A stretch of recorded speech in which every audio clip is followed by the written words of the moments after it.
Hey everyone, I'm Randall alongside Bob and Joseph as always, and welcome once again to Formidable Opponents, episode 4, a show that pits three people who have known each other virtually their entire lives in a series of conversations as we argue about what is best in a variety of fun, engaging, and critical topics we all debate about. So today, a very special topic, very near and dear to our heart.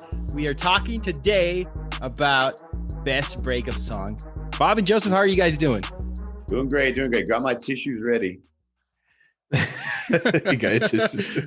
I hope it's for the songs. Okay. Yeah. Are they happy tissues or sad tissues? I'm doing. Let's talk about this. I'm doing fine. Thank you. Good, man. Good to see you guys this week. So this is episode 4. This is one we've been waiting for a while. Heartbreak song. This is one we discussed at the very beginning because we knew we had a lot of candidates. We knew that it was going to be a funny topic to discuss. So before we get into our selections, I'm going to ask you guys, what defines a great heartbreak song? What are some of the elements for a good heartbreak song? I think what defines a good heartbreak song is something that obviously you can relate to, whether it was a personal experience for you or just maybe something that you're feeling. Basically, what you're looking for in this is something that you maybe can't say yourself. You don't want to freak people out, or maybe you're having a hard time expressing, this particular pain or whatever that you might be going through. And you hear this song, and it's like everything that you're feeling, this person gets it. So you feel like, maybe you're not alone out there. This band is saying how you feel. And in a way, you kind of just feel better because you're not alone. Bob, what about you? I mean, that was some deep analysis, by the way. So. I mean, it made clear that's to me what makes what makes a breakup song. And I agree, man. It's got to sound good too. I'm sorry. Yeah, no, you're right. A great breakup song should be emotional. Like Joe said, it should be relatable. And, it should stop you in your tracks. That first moment you hear that opening lyric, and you're like, damn, it should take you back to that one moment in your life when you remember that girl, that breakup, that time when, you know what I mean, where maybe you weren't feeling as great, right? It should make you sad. It should make you maybe smirk and smile to yourself. It might even make you laugh because you're thinking back on it now, you'd be like, man, I was such an idiot at that point in time, right? But it definitely should have some kind of impact on you, and the lyrics for it should be remarkable. Mm-hmm. When I think of a breakup song, I actually wrote a few things down here. I think it has to be a good mixture. I think you guys touched upon this a little bit, a good mixture of euphoric recall, because when we listen to breakup songs, the first thing we remember, or that many people remember, are, past relationships. And we think about that euphoric recall about how, when you're with somebody, you just remember all the good things. And then what I think a good heartbreak song does is it kind of turns some of those euphoric recalls, probably by the end of the middle of the song, it turns into like a sort of misanthropic experience where you're like, okay, yeah, it was good for a while, but it was bad. Because if it wasn't bad, it wouldn't have ended. And that song kind of takes you through just that sort of those cavalcades of emotions where you're up and down and sad and happy and glad that it happened and sad that it ended, but happy that you went on with your life. It has to have some sort of healing quality, I think. I think when you listen to it, like I'm at the point in my life now, when I go running in the mornings, I don't listen to Pantera and Metallica. I'll listen to REO Speedwagon, or, which we'll talk about because I got some REO Speedwagon questions out there. It has to have some sort of healing quality. It has to sort of, get to the root of raw emotion through the context of it. It has to speak to you, and it has to really just remind you of something. As you guys said, it has to be melodic through attitude, and it has to have a moving chorus, I think, and it should remind you of something or someone. I think that's what's important. I think the selections we made today really harps back on what a breakup song really, encompasses. It reminds you of somebody, whether good or bad. It takes you through just this slew of emotions, and I think that's what we're going to cover today. So before we talk about our selections, what are some of the honorable mentions? Did you guys find any of breakup songs that you didn't want to go with but you want to mention? Breakup song. I mean, honorable mentions. I'd maybe have to say. They're too cheesy at some point. So, but that makes them great, though. That's what makes them great. Yeah. Well, the most obvious ones are probably going to be the cheesy ones, I guess. I kind of didn't really think about an honorable mention because I was so focused on this one particular that I'm going to get into later. Bob, did you have any? I mean, maybe I'll think of some after you mention a them. list. I was thinking I had a list of them. I mean, A lot of the songs, honestly, I think if I were to tell you, a lot of people wouldn't know them. I mean, I guess, yeah, okay. One that came to mind all of a sudden to me was a song called "My Letter" by a band called Flaw, which I don't think really anybody knows. But I know it's hard. This is not Ozzy's Boneyard, so don't take us down to the. But the great thing, and I want to mention that the great thing, like for you, Joseph, you're so focused, and you're like, it's not the song choices that you listen to or that you chose are not so obvious, but that's good. That means they're personal. That means the breakup song that you chose has a personal connection to you. Everybody might not know it, and everybody might not connect to it, but to you, it hits you, right in the heartstrings, right? As far as me, honorable mentions, I mean, there is a ton. Personally, Boyz II Men, End of the Road. Yes. Great breakup song, 90s breakup song. What I like about that song is that it's not only a breakup song, but it's just a sort of an end to something. So you can interpret it however you want. People use it for their graduations, their funerals. I mean, that song is so versatile. So yeah, good selection. Yeah, it is. I think it's a fantastic song. I was really close to choosing it. U2's "With or Without You," obviously. I think that one's just like a really powerful song. I'm not a huge fan of U2. I can be honest with you, but there's a few of their songs that are really, really fantastic. I think that's one of them. They made that cheesy category because of Friends, right? The TV show Friends, but I thought it was a great breakup song. If you want to go country style, "When Did You Stop Loving Me" by George Strait, fantastic breakup song. "Don't Speaks," no doubt. One of the ones that I thought it would be an amazing one to choose, I didn't choose it, but I thought it was amazing, was Alanis Morissette's "You Ought to Know," because it was more of like an angry breakup song, and the funniest thing about it, she was talking about David Coulier. Yes, cut it out, yes. From Full House, man. And I'm wondering, like, what was he doing? Was he doing woodchuck voices in the bedroom, or what did it for? I wonder what set her off. Man, I think that's a great song because it's so angry. It's so angry. It's not one of these I'm sad and I'm brokenhearted and woe is me. It's like, screw you, dude. You know what I mean? I love that song. I think it was a great choice. Actually, through the magic of the internet, I was actually reminded right now, just recently, another great song was honorable mention, definitely something that I used to know by Gautier, who actually, if you want to like go deeper into that, could have been on our One Hit Wonder podcast that we did, because nothing ever came from that guy again. But it was a great song, actually, and it involved a breakup. It was. I think 2013 the song came out, and I remember that song ad nauseum. And just it being played all the time, and about those memories of breaking up. But good selections. I'm going to go over a few of mine. One of the ones I really wanted to go with this one, but the re-listenability, I guess, if that's a word, I couldn't listen to this song 2 or 3 times like the selection I picked. But one of the ones I wanted to talk a little bit about was Michael McDonald's "I Keep Forgetting," that yacht rock tune. Michael McDonald sang the song at a time where it doesn't matter what you look like. You could be like a very common looking guy and like Christopher Cross and some of these other artists. And if you sang a love song, people would think you were just just the biggest thing in the world. And when I listen to Michael McDonald's "I Keep Forgetting," I keep forgetting how how strange he looked in the video and how strange the woman looked with the crazy hair. Yeah. Hate to interrupt, but Christopher Cross is a beautiful man. That's all I'm going to say. He is great. Another one, and it's funny because this one was in my top 3, and my wife said, you should go with this one. I didn't, but James Ingram's "Just Once," which is just an amazing song. I don't know if you guys have watched this movie, Last American Virgin. It's a early 80s sex romp. Great soundtrack. Yeah. And I won't take up too much time, but the plot of the movie was this guy fell in love with this girl who was dating his friend. The friend dumped her, but impregnated her. And the guy who had a crush on her, the main character, paid for her abortion, took care of her. And at the very end, the girl gets back with the guy's buddy. And so when the guy's leaving the party, because that's where he sees them making out in the kitchen or hugging, embracing in the kitchen, it's a very memorable scene. He gets into his car, drives away. It's raining, and they just start playing James Ingram's "Just Once." And it was just an amazing scene. And you didn't expect that from such a silly movie, but that one was a tearjerker. Michael Bolton's "How Am I Supposed to Live Without You?" I mean, the guy's talking about I can't live without you. It's in the title, and Michael Prettiest Bolton was. man I ever saw. I don't think we took him so seriously because of the mullet, but other than that, he was an amazing vocalist. Silver Springs, Fleetwood Mac. The fact that man, that song is a really great song. Great song, man. A great story behind it. Lindsey Buckingham and Stevie Nicks talking about how the relationship between them was so powerful and they kept performing together.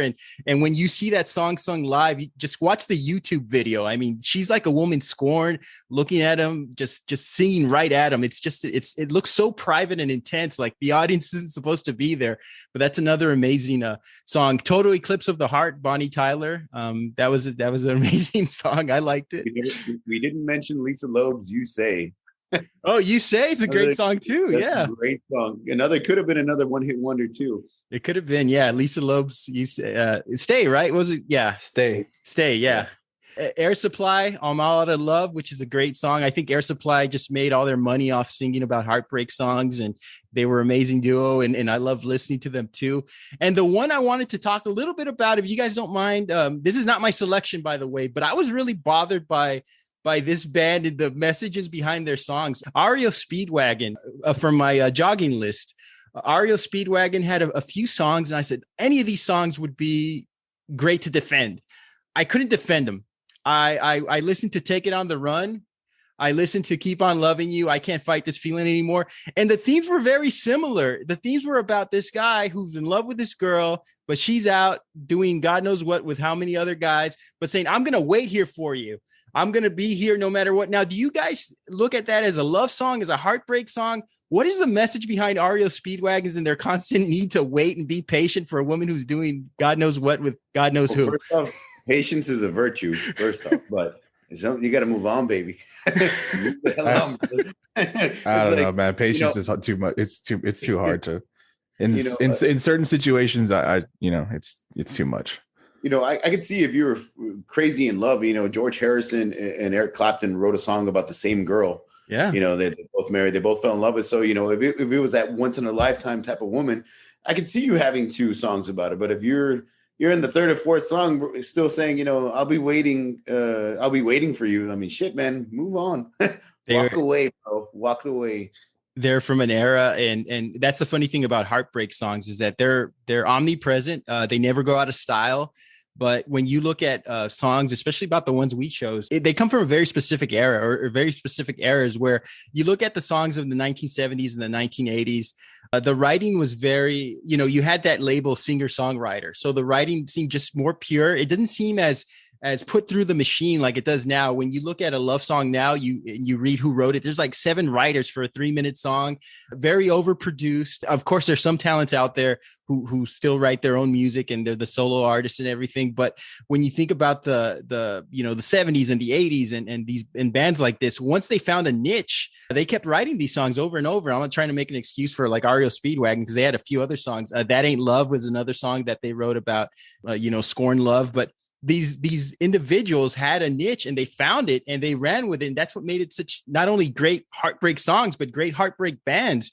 And I think that the choices we selected today sort of represents that. So speaking of choices, let's go ahead and start off with our first choice. So Bob, we're going with you, right? Yeah, go ahead and get us started. There was a lot of great choices, about sad, painful, heartbreaking choices to choose from, but I went with something that I remember as possibly my first heartbreak song. You know what I mean? When I heard this song, I was a little bit younger, but I knew that, man, she's in some pain, so I chose Nothing Compares to You by Sinead O'Connor. Just the song alone, Nothing Compares to You, the title is the chorus. And it's just one of those songs that it hits you hard and exactly what she's feeling, what she's talking about, so great things about it too. Yes, Prince, the man, the myth, the legend. Prince was actually the person who wrote and produced that song. It was his baby,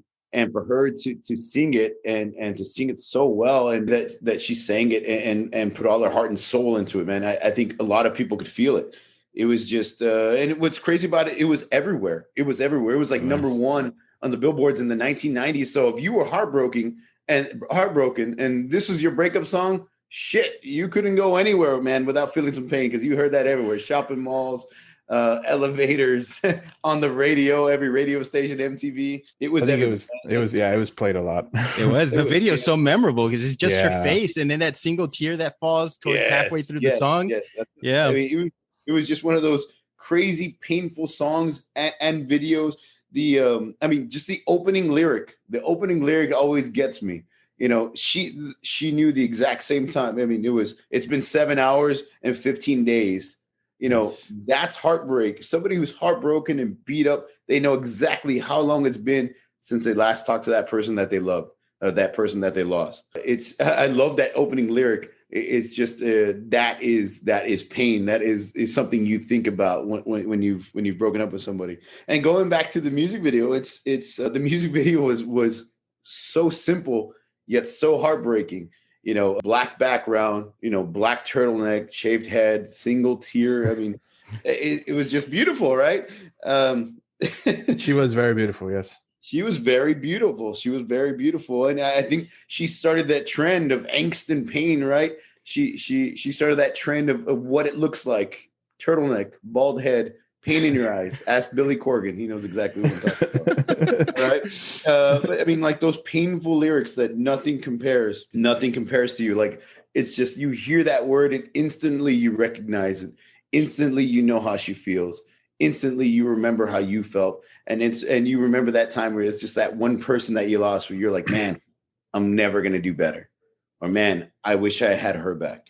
It was just a beautiful song filled with so much anger and so much sadness. And you can definitely relate to it. I think it's a perfect song. So I'm Bob. I'm sorry, Bob. So let me ask you. So we're talking about the song. I don't know if you were going to touch upon Chris Cornell's cover, if that was on your notes, but I wanted to ask you about the comparison and the sort of performance of the two songs and your thoughts about that. Yeah, for sure. Chris Cornell, he is one of my favorite singer songwriters, artists. You know, his version, they're totally different versions. I think he sings from his gut, where there's a lot of pain, there's a lot of anger, there's a lot of different types of feelings. You know what I mean? His version is so painful to watch because he's singing from his gut. But for her, I feel like there's like this innocence that she lost in hers. It's so like touching because she seems like so like fragile. You know what I mean? And in Chris Cornell's case, he already seems like he's fucking broken, right? And he's singing from this spot, from this pain, and he has all this grit in his voice.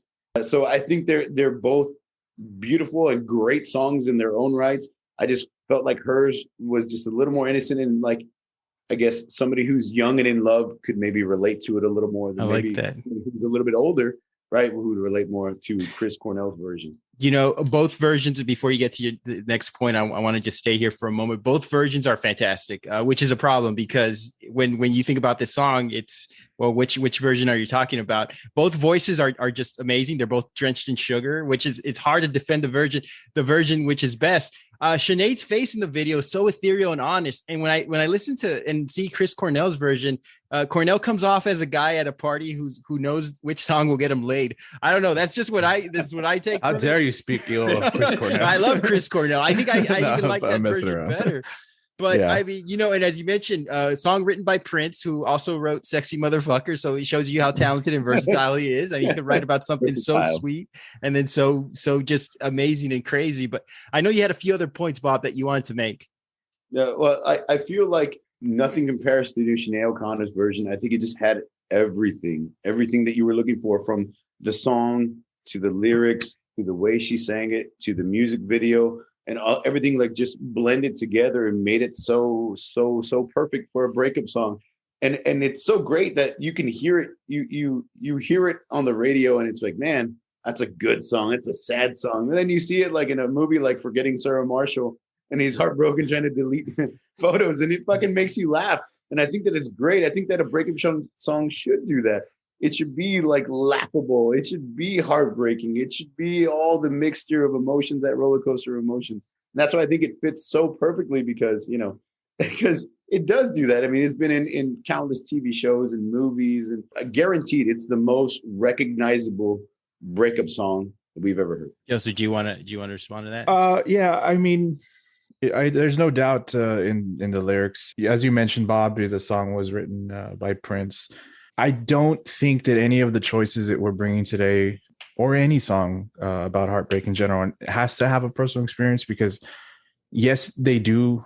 People do have these experiences, and some artists will go and write a song about it, and that's great. It helps people. I don't. It doesn't need to be a specific personal experience for the artist. I think the thing I love about artists is that if they care about their fans, they'll write something for their fans to help them feel better. It may not be their experience, but they know that their fan maybe have that experience, and so they'll write something to help their fans because they love their fans, and that's great.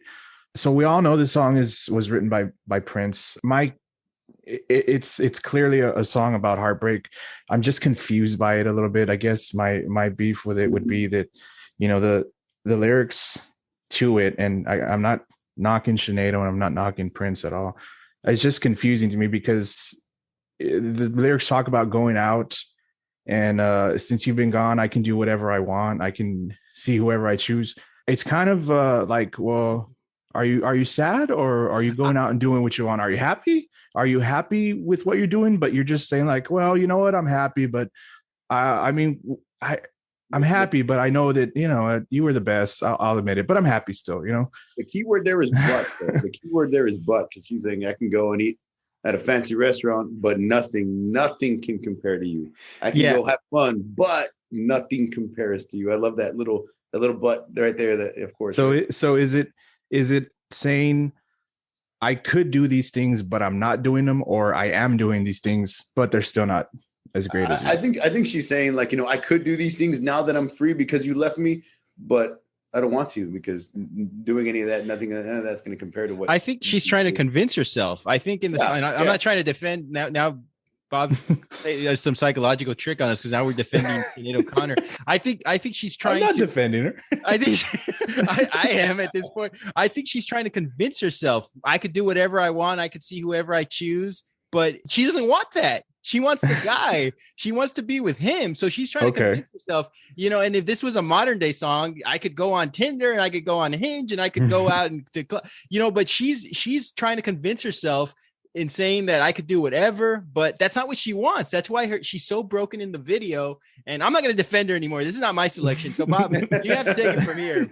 Well, okay. Well, let me mention this again. The lyrics were a little confusing. The ending at the end, all the flowers you planted, Mama, in the backyard, all died when you went away. So I'm just kind of like, okay, well, is this about a lover, or is this about just loss in general? That sounds like a family member at the end. Maybe. Well, you got to remember that Prince wrote the song, so when he's saying "Mama," I think he's referring to the woman that he lost. Huh. Okay. Wow, I can got you there. Yeah, wow. That's something I learned, because that might have been it. Joseph, did you have anything else? Because I had a few things on the. No. I'm confused by the lyric. I mean, the lyrics confuse me a little bit. I understand it is most of it, if all of it, is a great song. I hear the pain in the song. I was just iffy on the lyrics because I just kind of had those issues. Like, we all have personal experiences. I can meet a new girl tomorrow and have a great time and whatever. But hey, I'm not sad and hurting about an ex, but I'll still, if I want to be an asshole, say, oh, well, that girl was treating me better, and so she'll always be the best. I mean, that was just my thing. The one thing I have about this song, I did have that lyric written down too. All the flowers, Mama, that you planted in the backyard. I always thought that was a fill-in verse. It does make sense if Prince were to sing it. They didn't change the lyrics. I guess they thought the song was as good as it was going to be, and it was a perfect song. It's pretty. It's a beautiful song. But the artistry to me is more powerful than the emotion. I mean, when the violins come in, the visual effects, and I don't even want to play to the fact that Sinead O'Connor didn't write this song, because it is rare. I mean, she showed tremendous talent to say, I'm taking somebody else's song. And by the way, I don't think she had the best relationship with Prince. I think at one point they got into a slap fight or something. And I think Prince lost. But anyway, she took a song that wasn't hers, and she made it completely her own. And I tip my hat to her. I give her, the entire credit in the world, because when you think of Nothing Compares to You, you think of Sinead O'Connor. Some people might think about Chris Cornell now, but I think about Sinead O'Connor. I don't even put Prince into the equation, but I just thought this song was very sugary. It was very artistry. It was very artful, I should say. It had a lot of artistry behind it. And I listened to it and it takes me back to a good memory. I don't get really broken up about this song. I think about how beautiful it is and not how heartbreaking it is. That's just me. I think it's an overall experience. Hearing the song, seeing the video all at one time. I think it's experience. And like I said, I can see that the sugary, it's beautiful, it's soft, it's delicate, it's like the pillow I sleep with at night, right?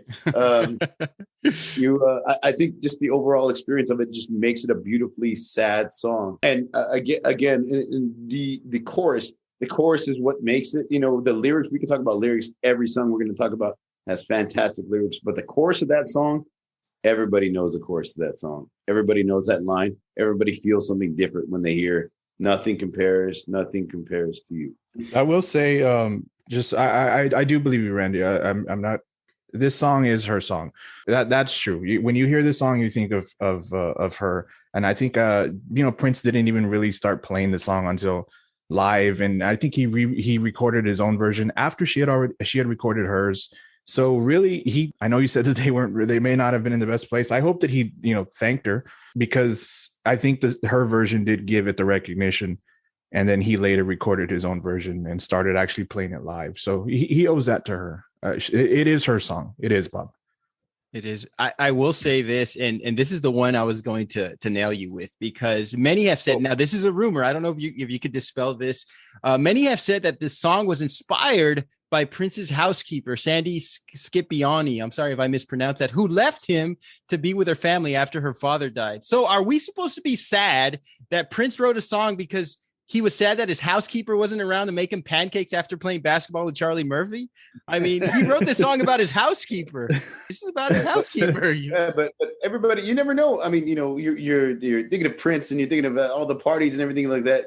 His housekeeper may have been his simplicity, his first love, something he knew would always be there. All those, all his friends and all that money and all the drugs and partying, people are going to come and go, but his housekeeper was always there for him. She was always there in the morning when he woke up to make him those pancakes after he whooped all over Charlie Murphy. Game blouses. All right. All right. Moving on. Now I chose Nothing Else. Nothing Else Matters. Sorry. Nothing Compares. Great song. Yeah, it's a good one. You should have gone with that one. I chose Nothing Compares to You because it has that instant recognition. But, once I learned of Joseph's pick, I thought that it was a fantastic pick, because not all heartbreak songs that we connect to are essentially like number one hits in the world. So Joseph, why don't you fill us in on what you chose? So I went with, and again, I'm going to say that I think that when artists make these type of songs, it doesn't need to be from a personal experience. It's just nice to hear somebody say maybe what you're feeling, and if they're able to do that for you, that's great. So this song that I chose, I went with Operator, that in quotations, That's Not the Way It Feels, by Mr. Jim Croce. I've always said Jim Croce. I hope I'm saying his name correct. Croce. Yeah. Thank you, Randy. Now I feel like an asshole. No, you're good. You're good. No, Jim Croce. Actually, shout out to our French listener out there. Yes, sir. We love him. Jim Croce. I'm not gonna go with that anymore. Croce. This song. I chose this song because one, I had to listen to it a lot when I was younger, because as a kid, I did not get to, until I got my first tape player, I had to listen to everything that my parents wanted to listen to on the drives anywhere. So I had to listen to this song a lot. Anyway, I've known this song for a long time. It's always been a great song to me until I understood the lyrics and the meaning behind them. I chose this song because it is heartbreak, it is hope, it is pain, it is all these things wrapped into one thing. It's a form of therapy, and I'll get into that right now. But first, just a little quick note for you. This song isn't about a personal experience for Jim himself. He did see this. His inspiration for this song came when he was serving in the National Guard He was deployed for, I think it was 2 weeks or so. And while doing so, he wanted to call his wife, and in doing so, he saw a line of servicemen waiting to call their loved ones, whether it be family or girlfriend, wife, whatever. And he saw these men waiting in line to speak, to call their loved ones. And he said that he got the inspiration because some of them had quote unquote Dear John letters. Now, if you don't know what a Dear John letter is, a Dear John letter is defined as a letter from a loved one. I'm gonna just a woman or something at the time. This is what it says on the internet, to a serviceman, usually to end the relationship. That's what a Dear John letter is described as. So he saw these men waiting to call their loved one to find out whether these letters were real or whatever. So the lyrics to this song, the opening, it's 3 verses, and each one is real great. The beginning of the song says, "Operator, will you help me place this call? The number on my matchbook is old and faded." The story for this man is both pain and heartbreaking and betrayal, to be honest with you. If you listen to the lyrics, he says, "The number on the matchbook is old and faded. She's living in LA with my best old ex-friend Ray." And to the next line saying, a guy that she says she knew well and sometimes hated. So part 1 right there, the opening line tells you that, okay, 1, she broke his heart. 2, she lied to him about it, possibly cheated. And 3, it was with a friend of his. I mean, it's the double dip. It's the George Costanza of heartbreak. It's not only a heartbreak, but betrayal from a friend. It's 2 times. It's 2 kinds of suffering. And she kind of, if you read into it, it sounds like she lied to him when he says, a guy that she said she knew well and sometimes hated. So it kind of seems like she knew a lot more. She knew him a lot more than what she maybe led on to. Mm-hmm. The second part of the song, he talks about, "Hey, operator, can you help me place the call? I can't read the number you just gave me." Something. I'm not going to sing the whole thing, but he says there's in the lyrics. Yeah, there you go. Come on. he says, "I can't read the number you just gave me. There's something in my eyes." He's trying to. What I hear from this song is that he's trying to call this ex-lover to, and it says it in the line, to let him know that I've overcome the blow. I've learned to take it well. I'm doing fine. He mentions that in the song. In his attempt to do so, he can't do it. He starts tearing up, and that's what the second line says. I can't. Go ahead, Bob. We just want to say, like, the lyrics. Having heard the lyrics to this song, when you mentioned this song, I was like, wow, I haven't heard that one in a long time. But reading the lyrics, listening to the song again, and reading the lyrics, I'm like, God damn, Joseph, thanks for ruining my day. Very bad that day, that morning. And that's why this song is in my opinion the best. It's so much heartbreak and pain. Go ahead, Randy. Can I just commend Bob for not interrupting with making a joke about overcoming the blow. That's where I thought he was gonna go. And he had his hand up after that line. My finger went up, but I was like, no, too easy. But in continuing, when I hear this song and I read the lyrics to it, he's trying to find, some kind of peace to it. He's trying to get over it. He's and in a way, the operator is kind of like a therapist who's helping him. He's gave him the number the first time. He's willing to, in the second verse, make the call for him because he's saying, something's in my eye. He's crying. He's having a hard time making this call. So he asks the operator to make it for him. It ends with him saying, "You know what? Let's forget about this call." In the end, he realizes that he doesn't want to talk to these people. It's still too much for him. He thanks the operator in this weird way. He says, "Thank you for your time. You've been so much more than kind. You can keep the dime," which was what it used to cost to make a phone call. Yeah. It used to cost 10 cents back in the days. At one point, I think it was like 50 or 25 cents. But he's trying to, as it says, overcome these emotions. He's trying so hard to let it go, but in the end, he can't do it. He can't make the call because it's not the way he feels. And it says it in the lyrics. So I only wish my words could just convince myself that it just wasn't real, but that's not the way it feels. He's tried. It's two types of heartbreak, and he can't get over it.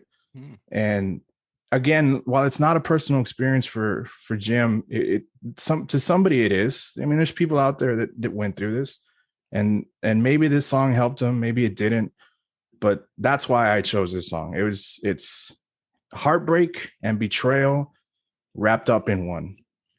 I agree on the heartbreaking. Like I said, going back to the lyrics, I mean, this is the saddest conversation I've ever heard between an operator. You know, yeah. I've had a few bad calls when I've called DirecTV trying to, get my Sunday ticket going, and tears have flowed.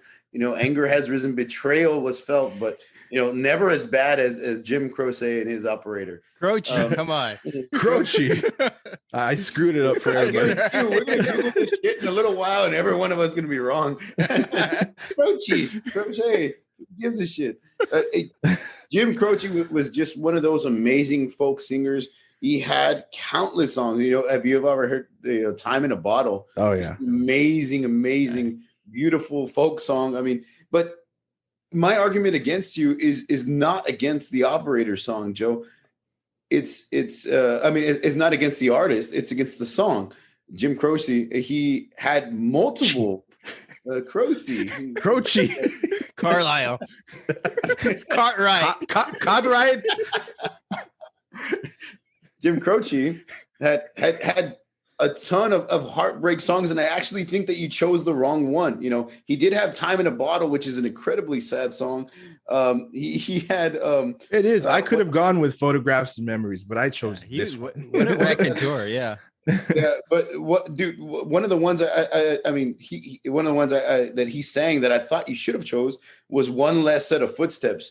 If you haven't heard it, go out and listen to it. Read the lyrics to that one. That one is incredibly sad, incredibly heartbroken. I mean, one of the main lyrics from it is, "We've been running away from something we both know, running out of things to say. And I think I better go. Tomorrow, there'll be one less set of footsteps in the kitchen." It's incredibly sad. And like going through his catalog, I mean, was this fucking guy ever happy? God damn. He was about heartbreak. You know what I mean? And that's my thing, though. I'm just going to say it one more time. I love artists that just do things they make music for themselves and make music for their fans. Because, if you read up on Jim, he had a great marriage, apparently. And maybe he went through some of these experiences in his life early on. He didn't experience that for the song that I chose. I've already made that known. But yeah. I know that song, and I was maybe went back and forth with this one and Photographs and Memories, because that one itself, if you listen to that one, it can really make you think about maybe a past relationship. But I chose this one because of the two types of pain that he went through, that the person went through. It's like that joke, my girlfriend ran off with my best friend and I miss him. And maybe that's what he was thinking, and it's funny because if this took place now, it would just be Facebook. It's complicated relationship status. So he wouldn't have written this. He would have just IM'd her or something. As I mentioned before, he was a tremendous raconteur, brutally honest about his relationships. The one thing, the lyrics are sad. And the way you talked about it right now, Joseph, I mean, and you shed a whole new light on it. I applaud you for that.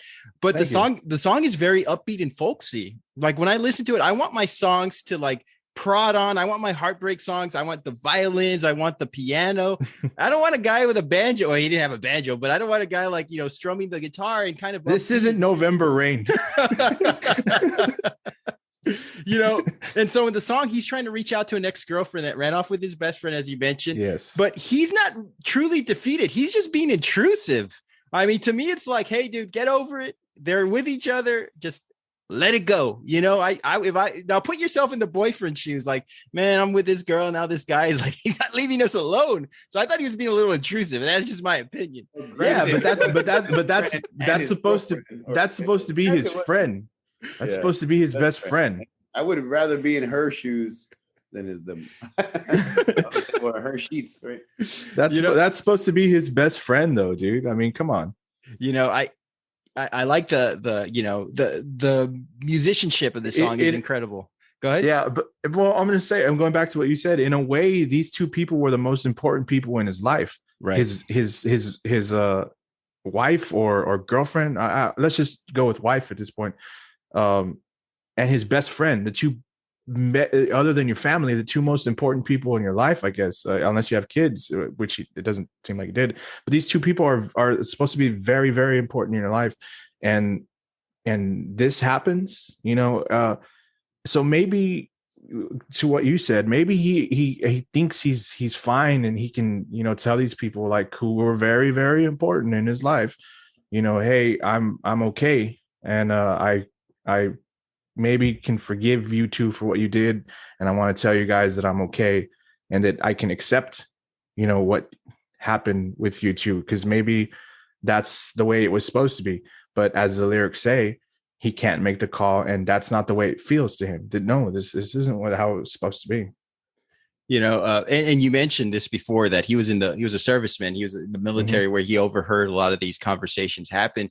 The ironic part about this is that Jim Croce, who died tragically young, I think he was 40. He had a very strong marriage. He wasn't somebody that was experienced. I think he had been with his wife for many years, since he was young, a very strong marriage. So the fact that he could narrate this, and that he could listen to these stories and interpret it to a song. And this is to your point before, Joseph, where artists write songs for what their fans might be going through, not what they've gone through, because that's what a good musician does, is tell stories about other people, not just themselves. But I'm going to stand by my point and say that, this is a song I just like Ariel Speedwagon, I could run to. I want my love heartbreak songs to have me crumble to the ground and double up in pain and cry and wallow and wonder why. This song, the way you interpret the lyrics, wow. I mean, it's like November Rain. Yes. But I just don't get the sadness from this song. I know it's a sad song. I know the sad lyrics, but it's the way it's so folksy. I just don't get it. And you need to stop thumbing through your parents' vinyl records to choose songs for our categories, by the way. Matters.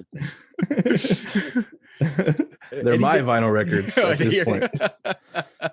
All right, let's go ahead and go to my selection. So I'm excited about this selection because this is one of my all-time favorite songs. And the only complaint I have about this song is that it's too short. Not the musician too short, but the song length. Why not too short? The song length itself is too short. I selected Phil Collins, Against All Odds. When I rewatched this video, I hadn't seen this video in a long time, and the picture I had of Phil Collins was very different from what I saw in the video. I was going to make reference that he was an older, balder man, because that's what I remembered. But in this video, he looks like a slightly overweight Jude Law. He's kind of handsome. And I was going to say Kelsey Grammer in Cheers. And it makes you feel bad for him. It's like, wow, this guy was really heartbroken. The story behind this song is that Phil Collins was going through a nasty divorce when he wrote this song. This is true emotion. This is personal narrative. He turned heartache into millions. Most of us turn heartache into social media stalking. And what I love about this song is there's such a buildup. That's why I mentioned earlier before as a preface, this song is just way too short in length, because he's going through different emotions in every stanza of this song. There's a crescendo that builds in this song on every verse, and it breaks down into three categories. The first verse, he's sad and defeated. How can I just let you walk away? Just let you leave without. The second verse, he's confused and concerned. He's like, take a look at me now. I'm standing here, and he sings it with more conviction. And then the last verse, he's angry and accepting. I mean, if you listen to that last verse, it's almost like he's shouting into the microphone, kind of like what I'm doing now. It's like he's shouting into the microphone, and he's pissed off about it.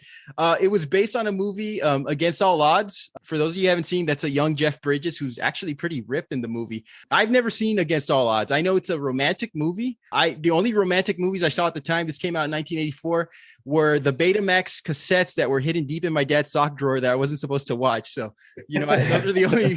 So anyway, the plot of this movie was a gangster hires an ex-football player to find his girlfriend. And when he finds her, they fall in love and all kinds of crazy shit goes down. It's with Jeff Bridges, James Woods, Rachel Ward, who looks fantastic in this movie. It was directed by woman. Oh yeah, she was amazing. It was directed by Taylor Hackford, who also directed one of our favorite films, Blood In and Blood Out. So just an amazing body of work from him. And as I mentioned before, Jeff Bridges looking great. This movie is known for a very cool car chase scene. And if you YouTube the car chase scene and Against All Odds, check it out. It's very well done. This song, no matter what, it makes you think about something or someone. You can play this over anything and it makes it heartbreaking. Miss winning the lottery by one number, play this song. A restaurant screws up your order, play this song. You'll be sad. You sneeze and nobody says bless you, play this song, and I promise it will eviscerate you. As I mentioned before, this first line, how can I just let you walk away, just let you leave without a trace? That to me sets the tone for everything. It's like, I screwed up. I let you move on and I didn't do anything about it. And he's regretting it and he's trying to convince himself. It's timeless. I always start my day with this song because I know my day will only get better. It can't get any worse after listening to this song. So, I read some of the YouTube comments and people were writing about how this song reminded them of divorce or loved ones. Some woman wrote on YouTube, I will always love you, George Belt. That means George Belt must have served it up right. What a fantastic lover for George Belt. If you're out there, you were fantastic. And some woman thinks about you when she listens to this song. It was probably like 1987 after a rodeo or something. So this song just reminds you of people. It reminds you of old lovers. It reminds you of just so many things. And it's so gut wrenching. I played this song when we talked about the categories and we talked about doing this category. And I guarantee you, I mean, after I listened to it, I felt something because I'm like, wow, what a powerful song. What an incredible, he didn't even get the Oscar nomination for song in a film. And it's just incredible. And I'm just, how can you beat that song? You guys have an argument for it? I love that you mentioned that song. When you think of a breakup, think of this song. When you think of think of they messed up your order, think of this song. When you think of University of Phoenix, degree in cosmetology, think of this song. That's what this song fucking makes me think of. It's too uplifting. Take a look at me now. I got my associates in fucking cosmetology. That's what this song reminds me of. Okay, I love the fact. Take a look at me. He's broken. He's not happy. He's broken. But go ahead. You know what? There's kind of this. I know you mentioned it with Joseph's song, but this song has a little bit too much of that. It's a little too up. Yes, I was thinking that too. Man, it's got that uplifting tone that and a lot of people, they don't even realize that this is a breakup song until you really delve into the lyrics. With nothing else, nothing compares to you. Automatically, it's automatic. This a song about heartbreak. It's a breakup song. But this one, I feel like take a look at me now. It's that graduation song, or you know what I mean. You're standing there with your the follow up lyric is there's just an empty space. So he's not uplifting. They were talking about the empty space on their wall where they're gonna hang their degree. and we all know this. And let me just say this: we all know that Phil Collins' biggest or saddest breakup song in a movie was in Tarzan. It was "You'll Be in My Heart." All the kids love that song. That's not a breakup song. Phil Collins sang in Tarzan. You'll be in my heart. Look it up. To your point with how it sounds, because you mentioned, Randy, you said my song was too folksy, and that this one is, I guess it has the big, the pounding, whatever.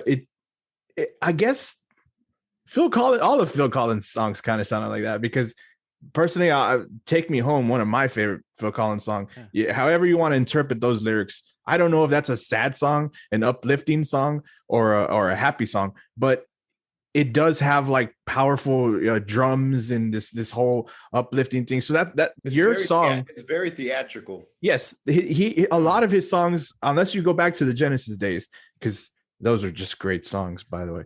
But a lot of Phil Collins songs have a lot of theatrical instrument type sounds, and I'm not saying they're bad, but your argument to me was, I hear what you're saying, that you want to feel, I guess, the music. But to me, if you're hearing, somebody singing some sad lyrics and strumming a guitar, that's pretty damn emotional.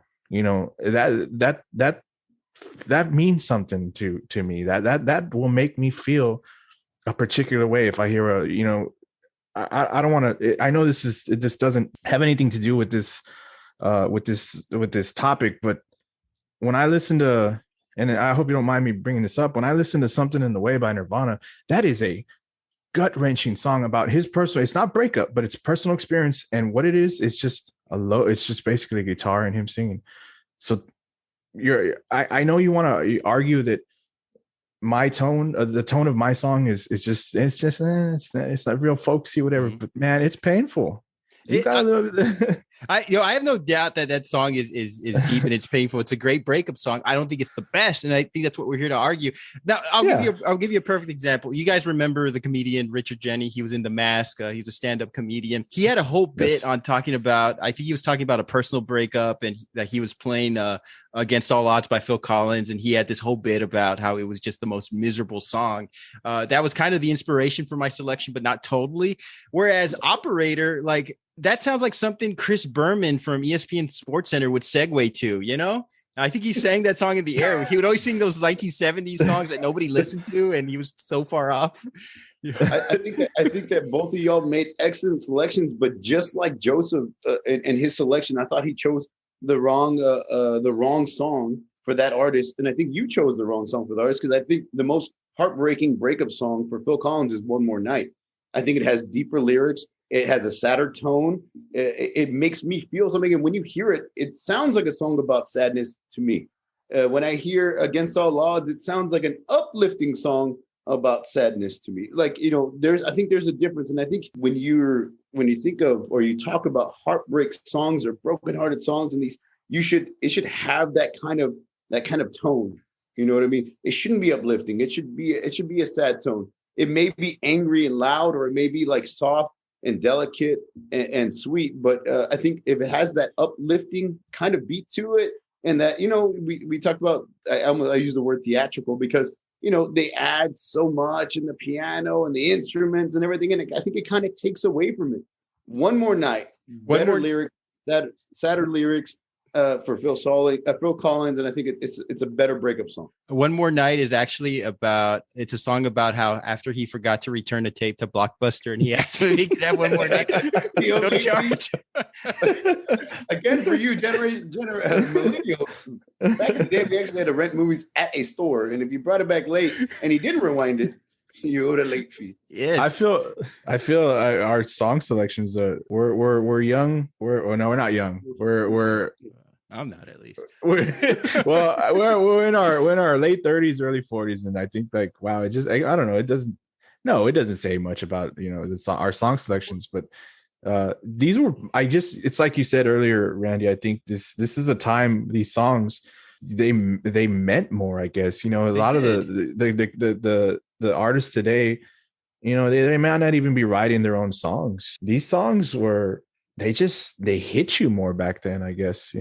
It's just in general. I mean, I know, Randy, I'm supposed to try and my only argument to you, Randy, is that this wasn't even the real name of the song. It was originally How Can I Just Sit There, and he only really put this. I think he wrote it, and he didn't really do anything with it. And he was approached by the director of the movie to write this song, and so he kind of just, maybe it was a B-side that he put together. I know it was a personal experience. I know he wrote it based on his personal experience, but he didn't really didn't seem like he had really any intention to do anything with it, although it did win him a Grammy. So who am I to talk? But these songs, they hit better way back then. Yeah, I agree. I think there's a lot more feeling. And the great thing about the three selections, they're three completely different selections from three different decades. Am I right?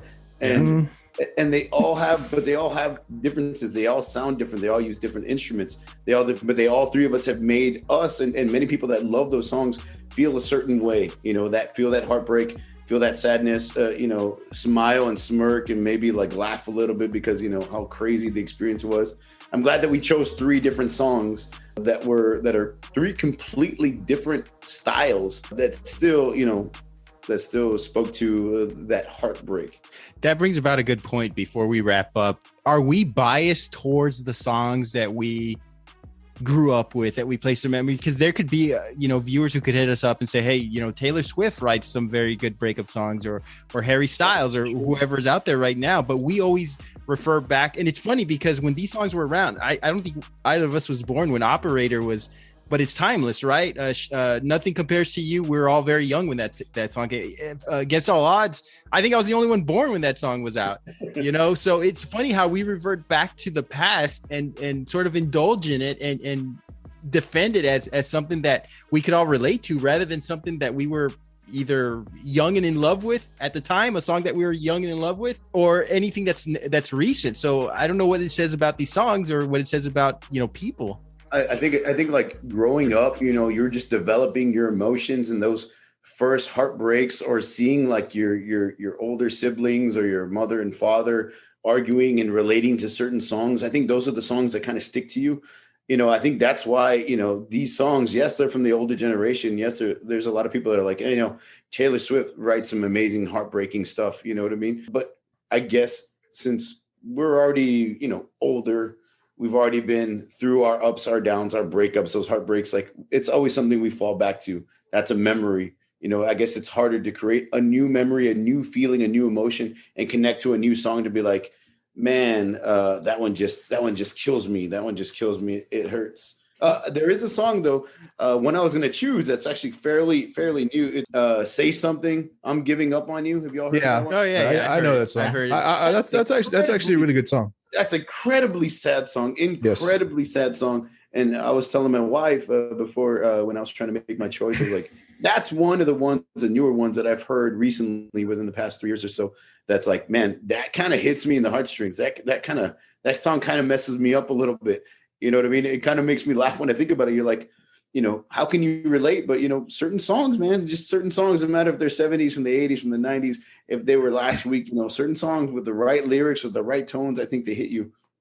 Going back to what you said, Randy, I don't think we're biased about the music that maybe that we grew up to. I just think we all have our certain tastes. I know Taylor Swift probably writes great heartbreak songs. I mean, I'm not knocking her. I just don't listen to Taylor Swift. So I guess in a way, and that's what the listeners are out there for, to tell us a great breakup song by Taylor Swift, and maybe and I'll check it out. I mean, I'm not. She can definitely sing. I know that she makes great music. It's not my particular music, but I know she can write it, and I know she's got those songs out there. I think we're just, because I mean, if you look at me, you all know, and for those of y'all that don't know out there, I'm a huge. I'm a metalhead, heavy metal, all types of metal that you don't understand what they're saying.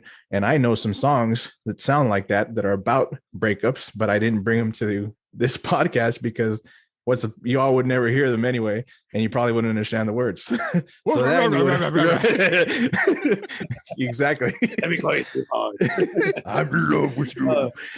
Yeah, anyway, but I think, but no, we're not. Yeah, it's cookie. we're not. But it's just. No, we're open to any breakup song, and that's what the listeners are hopefully will tell us. Do we just maybe it's just the songs that we knew and maybe that we grew up with, or the particular genre of music that we listen to? And we're trying to gather what is the best breakup song for the collective, what people will relate to most. Because if I was giving my personal breakup song, I once got dumped when Hey Ya by the Outkast was playing in the background. So every time I listen to that song, I remember being dumped. I can't hear that song. It's my sad song, but nobody's going to say, Hey Ya is a good breakup song. They're going to say it's a party song. It's a get down song. So that was like Casey and JoJo All My Life. Yeah. That was one of our breakup songs in high school. Oh my God. Yeah. You're right. Like we're trying to name the best breakup song that we think collectively is the best breakup song. Maybe it's not our specific breakup song, but we know you hear that song, collectively, majority of people will be like, "Oh yeah, that song screws me up big time." That song, cracks me up, makes me think about this girl or this dude or whatever the case is. I know we're not going to go into it, and hopefully we're not. You mentioned Backstreet Boys. No, hopefully we're not giving a lot of crap for it. But Randy, thank you for personally. You said you mentioned your personal one. that's maybe not something that we want to do because we don't want to talk about that. But Bob, would you admit yours? If I had to, I'll tell you all personally, if I had to go with a personal song, it would be Snuff by Slipknot. Another, again, a band that maybe you don't want to listen to. It's not your type of music, but to me, that song, it had some meaning in a very personal time. I just didn't want to talk about it. And Randy, we didn't go into yours. Is kind of funny, I guess. So I'm sorry, funny? not funny. not funny to you, but it was my operator. Mine was when Fred Durst sang Nookie, it was like he was singing to me. That was my Well, everybody, that is our time. Want to thank Bob and Joseph for another great episode 4. That's our show. So fans out there, listeners to our podcast, what is your favorite breakup song? What breakup songs did we not mention? We went through a lot of them because this has been our longest show so far. But most importantly, tell us what you think about the show. You may reach us at formidableopponents@gmail.com and follow us on Twitter at @fopponents. We'd love to have you on there. We'd love to interact with you. We got a new profile pic. We got a new profile pic. It's excellent artwork, by the way. Shout outs to Dina. Join us next week as we're going to have a 2-parter back-to-back weeks. Next week, we will be arguing about who is the best male SNL cast member. And the following week, we will be arguing about who is the best female SNL cast member. So before you start saying, why are you separate? We have very strategic reasons as to why. So yes. If you want, please let us know. Both, you can hit us up. We can talk about it, and then we'll go on from there. So for Bob and Joseph, this is Randall. We'll see you guys next time. Have a good one.